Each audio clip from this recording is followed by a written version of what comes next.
एक जमाने में यूपी की सत्ता पर राज करने वाली बहुजन समाज पार्टी और उसके नेता मायावती इस वक्त उत्तर प्रदेश की सियासी तस्वीर में सबसे पीछे दिख रहे हैं। पिछड़ों और दलितों की राजनीति के आधार पर प्रदेश में कई बार सत्ता पर काबिज होने वाली मायावती की बीएसपी इस बार अपने कई नेताओं को पार्टी विरोधी गतिविधियों में शामिल होने का आरोप लगाते हुए बाहर का रास्ता दिखा चुकी है।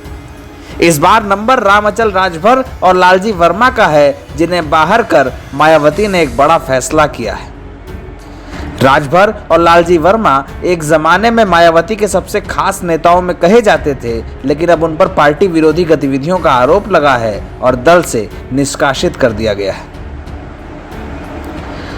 सूबे की सत्ता में अपनी हनक और जिद के लिए मशहूर रही मायावती की पार्टी बीते कुछ वक्त से संगठनात्मक दृष्टि से संकटों में दिख रही है।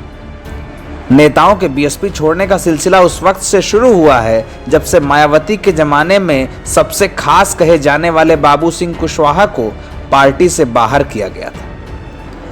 इसके बाद माया सरकार के सबसे कद्दावर मंत्री रहे दो नेताओं ने मायावती की पार्टी को छोड़ दिया। ये नाम नसीमुद्दीन सिद्दीकी और स्वामी प्रसाद मौर्य के थे, जिसके बाद कई बड़े नेताओं ने भी पार्टी छोड़ दी। इन दो नेताओं के अलावा एक जमाने में मायावती सरकार के मंत्री रहे नंदगोपाल गुप्ता नंदी भी भाजपाई हो गए हैं। यूपी की योगी सरकार में मंत्री हैं और मायावती की पार्टी को वोट दिलाने वाले व्यापारियों से अब भाजपा के लिए समर्थन मांगते हैं। इन बड़े नामों के साथ सकारात्मक वक्त में बीएसपी के सांसद और मंत्री रहे कई लोगों ने बदलते समीकरणों में एसपी और बीजेपी का दामन थाम लिया है। बहुजन समाज पार्टी की हालत यह है कि बड़े नेताओं का नाम ढूंढने से नहीं मिलता।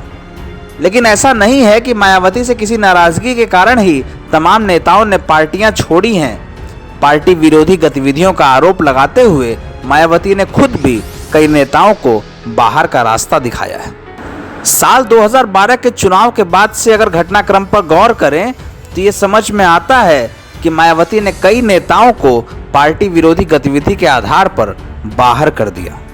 शायद नेताओं की नाराजगी का असर था और मायावती से जनता का मोह भंग भी कि 2014 के चुनाव में मायावती एक भी सीट नहीं जीत पाई। इसके बाद 2017 के विधानसभा चुनावों में भी तत्कालीन विधानसभा में विपक्ष के नेता स्वामी प्रसाद मौर्य ने पार्टी से इस्तीफा दे दिया और बीजेपी ज्वाइन कर ली। स्वामी प्रसाद मौर्य वर्तमान में बीजेपी की योगी सरकार में मंत्री हैं, लेकिन उनके जाने से बहुजन समाज पार्टी का क्या हुआ, इसे सिर्फ इतने से समझ लीजिए कि 17 में उनके बहुजन समाज पार्टी छोड़ने के बाद बीएसपी को विधानसभा में सिर्फ 19 सीटें मिली। 2017 के विधानसभा चुनाव में पार्टी को 19 सीटें मिली, लेकिन एक विधायक रितेश पांडे ने 2019 में लोकसभा का चुनाव लड़ लिया तो विधायकों की संख्या 18 ही रह गई। इसके बाद पार्टी विरोधी गतिविधियों में शामिल होने का आरोप लगाते हुए मायावती ने 7 विधायकों को निलंबित भी कर दिया। वहीं 2 विधायकों को पहले ही सस्पेंड कर दिया गया था। अब हालत यह है कि यूपी की सत्ता में काबिज रहने वाली मायावती के पास विधानसभा में सिर्फ 7 विधायक हैं। ये स्थितियां उस वक्त हैं जबकि यूपी में अगले 7 से 8 महीनों में विधानसभा के चुनाव होने हैं। तमाम मुद्दों पर मायावती की पार्टी मौन है। विपक्ष लगातार उन पर बीजेपी के साथ किसी फिक्सिंग का आरोप लगाता रहा है। आरोप लगाने वालों में प्रियंका गांधी सरीखे नेता भी शामिल हैं। लेकिन सबके बीच मायावती की पार्टी का दरकता जनाधार और तमाम नेताओं की उनसे दूरी ये सवाल उठा रही है कि अगर आने वाले वक्त में यूपी का विधानसभा चुनाव होता है तो बहुजन समाज पार्टी उसमें कहां होगी और मायावती बिना किसी मजबूत चेहरे के यूपी की सियासी रणभूमि पर अपनी दावेदारी कैसे करेंगी।